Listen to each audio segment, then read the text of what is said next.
কখনো কি ভেবে দেখেছেন অর্ধ মিলিয়ন কিলোগ্রামেরও বেশি ওজনের একটা বিশাল মেশিন, যেটা মাটি থেকে সহজে ওঠার কথাই না, সেটাই কিভাবে ঘন্টার পর ঘন্টা সমুদ্রের উপর দিয়ে একদম শান্তভাবে উড়ে চলে। বিষয়টা যতটা অবিশ্বাস্য শোনায়, এর পেছনের বিজ্ঞান ততটাই চমকপ্রদ। আজ আমরা বিমান উড়ানের এই রহস্যটাই খুঁটিয়ে দেখতে চলেছি। আসলে কিভাবে এত ভারী একটা বিমান আকাশে ভেসে থাকে, কোন শক্তি তাকে উপরে ধরে রাখে, আর কেনই বা সেটা নিচে পড়ে যায় না। বিশ্বাস করুন, এই ভিডিওটা দেখার পর যখনই কোনো বিমানকে উঠতে দেখবেন, আর আগের মতো করে দেখবেন না। কারণ আজকের ভিডিওতে আমরা এমন কিছু বিষয় জানাবো যা সত্যি আপনাকে অবাক করে দেবে।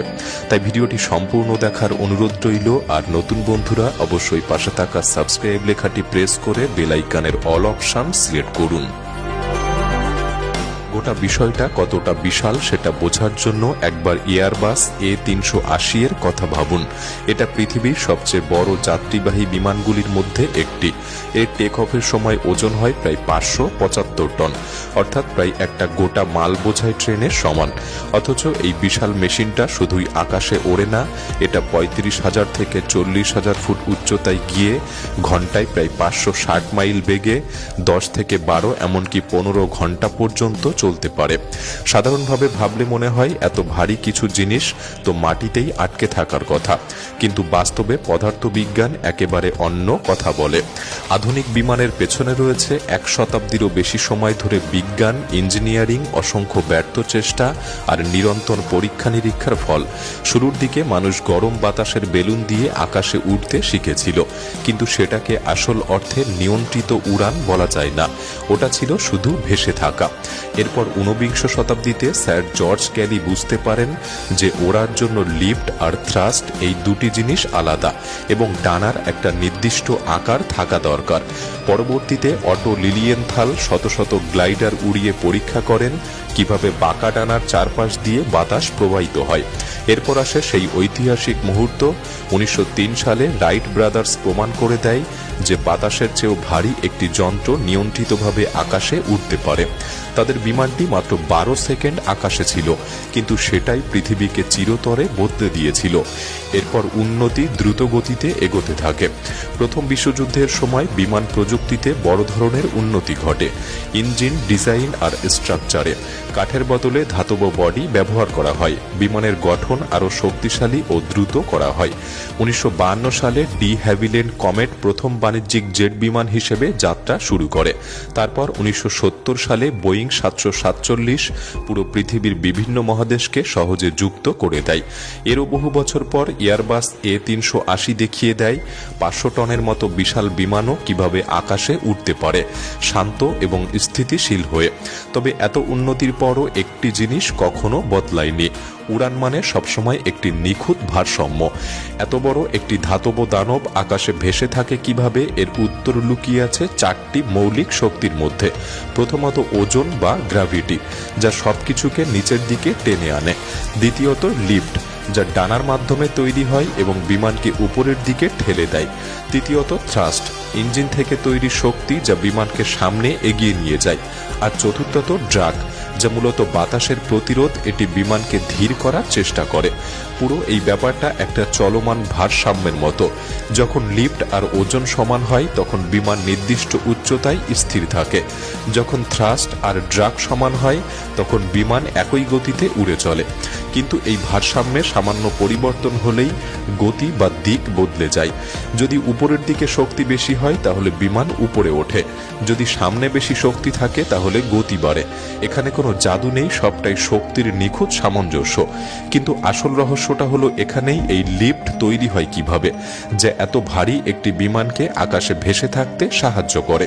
অনেকেই একটা সাধারণ ব্যাখ্যা শুনে থাকবেন, ডানার উপর দিয়ে যে বাতাস যায় সেটার পথ একটু লম্বা, তাই সেটা দ্রুত চলে এবং এর ফলে লিফট তৈরি হয়। কিন্তু এই ব্যাখ্যাটা পুরোপুরি ঠিক নয়, এটা অসম্পূর্ণ।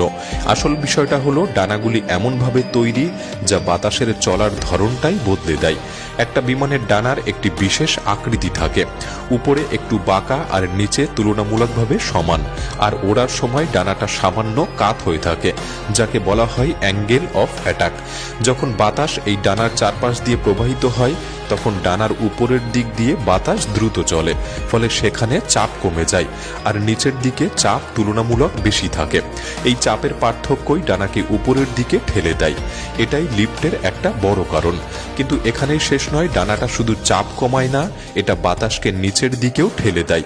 আর নিউটনের তৃতীয় সূত্র অনুযায়ী আপনি যদি কিছু নিচের দিকে ঠেলে দেন, সেটা আপনাকে ঠিক সমান গতিতেই উপরের দিকে ঠেলে দেবে।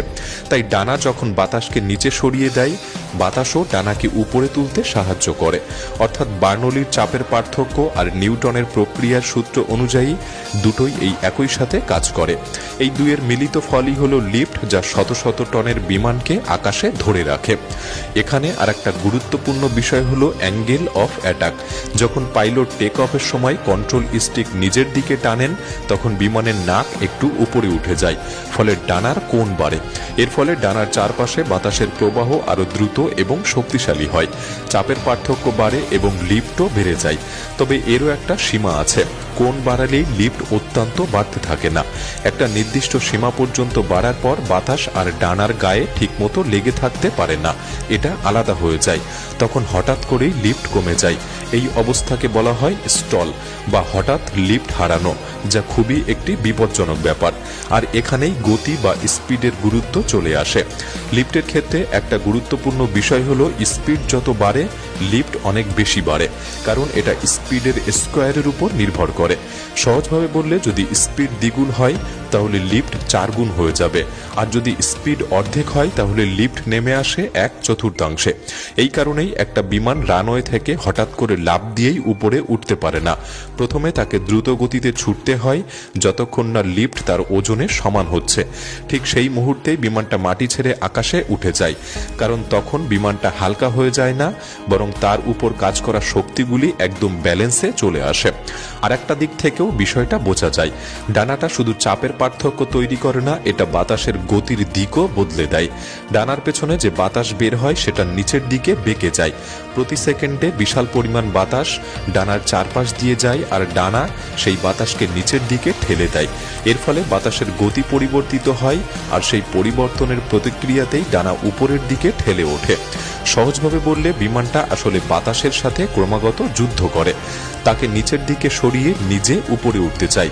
কিন্তু এখানে আরেকটি প্রশ্ন থেকে যায়, যখন বিমানকে ধীরে উঠতে হয়, যেমন টেক অফ বা ল্যান্ডিং এর সময়, তখন কি হয়? তখন কিভাবে লিফট ধরে রাখা হয়? আর এখানেই কাজে আসে ডানার বিশেষ কিছু অংশ। আপনি যদি টেক অফের আগে জানালার বাইরের দিকে তাকান, তাহলে দেখবেন ডানার আকার একটু বদলে যায়। পেছনের দিক থেকে ফ্লাপস বেরিয়ে আসে, আর সামনের দিক থেকে স্ল্যাটস বা ছোট অংশ এগিয়ে এসে একটা ফাঁক তৈরি করে। এই ছোট পরিবর্তনটাই আসলে অনেক বড় কাজ করে। বিজ্ঞানের দিক থেকে দেখলে এর 3টি বড় প্রভাব রয়েছে। প্রথমত, ডানার মোট কার্যকরী ক্ষেত্রফল একটু বেড়ে যায়। দ্বিতীয়ত, ডানার বাঁক বা কার্ভেচার অনেকটাই বেড়ে যায়। আর তৃতীয়ত, সবচেয়ে গুরুত্বপূর্ণ, লিফট তৈরির ক্ষমতাও অনেকটা বেড়ে যায়। এর ফলে কম গতিতেও ডানা অনেক বেশি লিফট তৈরি করতে পারে। সামনের যে অংশটা খোলে সেটারও একটি গুরুত্বপূর্ণ কাজ আছে। এটা নিচের দিকের দ্রুতগতির বাতাসকে উপরের দিকে পাঠাতে সাহায্য করে, ফলে বাতাস ডানার গায়ে লেগে থাকে, ইভেন কোণও বেড়ে যায়। এর ফলে স্টল হওয়ার সম্ভাবনা খুবই কম থাকে। তাই টেক অফ আর ল্যান্ডিং এর সময় বিমান নিরাপদে অনেক কম গতিতেও উঠতে পারে। এবার আরেকটা বড় প্রশ্ন, বেশিরভাগ যাত্রীবাহী বিমান 35,000 থেকে 40,000 ফুট উচ্চতায় কেন ওড়ে? এর প্রধান কারণ হলো উচ্চতায় বাতাস অনেক পাতলা হয়। বাতাস পাতলা মানে প্রতিরোধ কম, আর প্রতিরোধ কম মানে কম জ্বালানি খরচ। সহজভাবে বললে, বিমান যত উপরে ওঠে তত কম শক্তি খরচ করে সামনে এগোতে পারে। এছাড়া ঠান্ডা বাতাস ইঞ্জিনকে আরও কার্যকরভাবে কাজ করতে সাহায্য করে, আর নিচের তুলনায় উপরে ঝড় বৃষ্টি বা টার্বুলেন্স অনেক কম থাকে। এবার আসি টেক অফের সবচেয়ে গুরুত্বপূর্ণ অংশে। টেক অফ মানে শুধু ইঞ্জিন ফুল স্পিডে চালিয়ে উড়ে যাওয়া নয়, এটা একটা খুবই হিসাব করে করা প্রক্রিয়া। রানওয়েতে ঢোকার আগেই পাইলটরা কয়েকটা গুরুত্বপূর্ণ গতি নির্ধারণ করে নেন। প্রথমটা হলো V1, এটা হলো সিদ্ধান্ত নেওয়ার গতি। এই গতির পর যদি কোনো সমস্যা হয়, যেমন ইঞ্জিন বন্ধ হয়ে যায়, তবুও টেক অফ থামানো যায় না, কারণ তখন আর রানওয়ে যথেষ্ট থাকে না থামানোর জন্য। এরপর আসে VR, এই গতিতে পাইলট ধীরে ধীরে কন্ট্রোল স্টিক টেনে বিমানের নাক উপরে তোলে, ফলে অ্যাঙ্গেল অফ অ্যাটাক বাড়ে আর লিফট দ্রুত বেড়ে যায়। তারপর আসে V2, এটা হলো নিরাপদে উপরে ওঠার ন্যূনতম গতি, এমনকি একটি ইঞ্জিন বন্ধ থাকলেও। একটা গুরুত্বপূর্ণ বিষয় মনে রাখতে হবে, বিমান কখনো হঠাৎ করে মাটি থেকে লাফ দিয়ে ওঠে না। যখন লিফট তার ওজনের সমান হয়ে যায়, তখন সে মাটির প্রয়োজন ফুরিয়ে ফেলে আর শুরু হয় তার আকাশযাত্রা।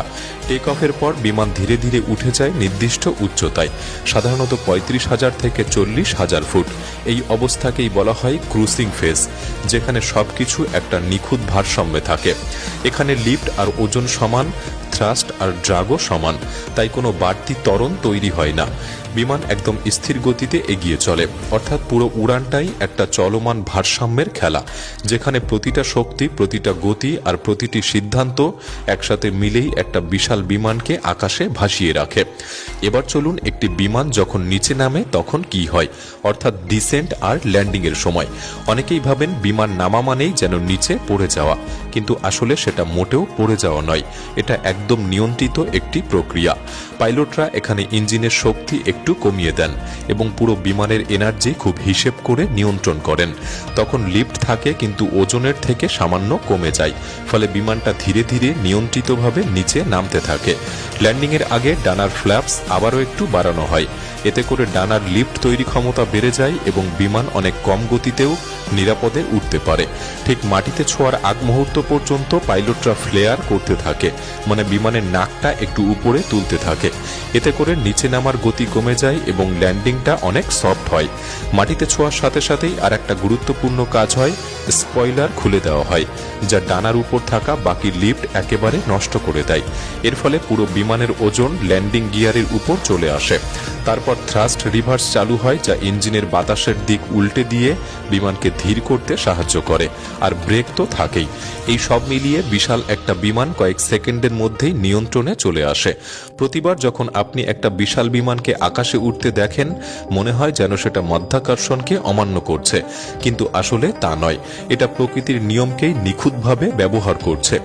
লিফট, থ্রাস্ট, ড্রাগ আর অ্যাঙ্গেল অফ অ্যাটাক সবকিছু মিলিয়ে এক অসাধারণ ভারসাম্য তৈরি হয়। আমার কাছে এটাই অ্যাভিয়েশনের আসল সৌন্দর্য। এখানে কোনো জাদু নেই, আছে নিখুঁত হিসাব আর প্রকৃতির নিয়মের প্রতি সম্মান। এর আগে আপনি কি কখনো ভেবে দেখেছেন বা জানতেন এই বিমানগুলি এতটা পারফেক্টভাবে কিভাবে চলে? আপনার মতামত আমাদের কমেন্ট বক্সে লিখে জানাতে পারেন। ভিডিওটি ভালো লাগলে একটি লাইক করতে পারেন, চ্যানেলটি সাবস্ক্রাইব করে রাখতে পারেন। তাহলে দেখা হচ্ছে পরবর্তী নতুন একটি এপিসোডে। ধন্যবাদ।